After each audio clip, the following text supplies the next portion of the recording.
All right, so now we're going to do our lesson 4.4 review. So the first thing that we learned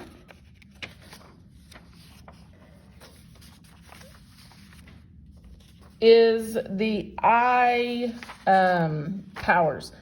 On the review, this is actually number 11 and 12, so I'm going to do those first.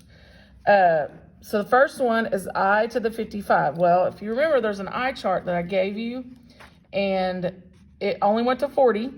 So what you're going to have to do is, if you're going to use that, you could do I to the 40th, and then do I to the 15th, which is left. And then you go back and you look at your chart, and you determine, pull my chart up, I to the 40th was 1. I to the 40 equaled 1. And then I to the 15th on the chart equals negative I. So now you just put those together, and 1 times negative I is negative I. It's I to the 55th. The next one, number 12, is I to the 47th. And again, you could do your I to the 40th and then do I to the 7th.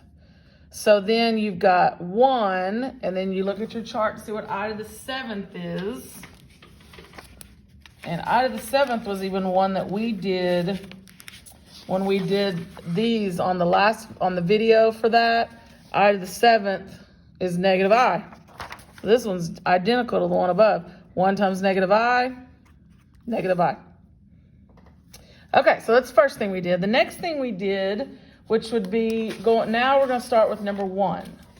So number 1 is we did negative square roots, and we had to simplify them. So remember, if it's not a perfect square, which 48 is not, you need to think, what is a perfect square in 48? Well, 16 is. 16 times 3, and you may have to use your calculator to figure that out a little bit, but 16 times 3, and then you can't forget about your negative 1, because remember, there's a negative 1 in there.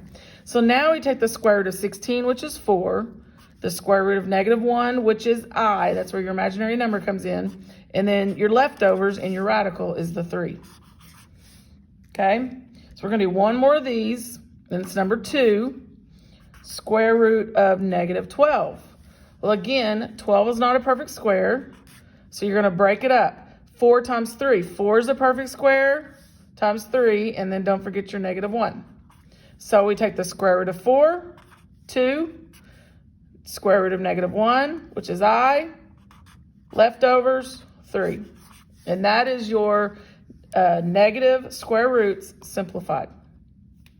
That is numbers 11 and 12, which this is actually the first thing we learned, the powers of I, and then 1 and 2, which are the negative radicals.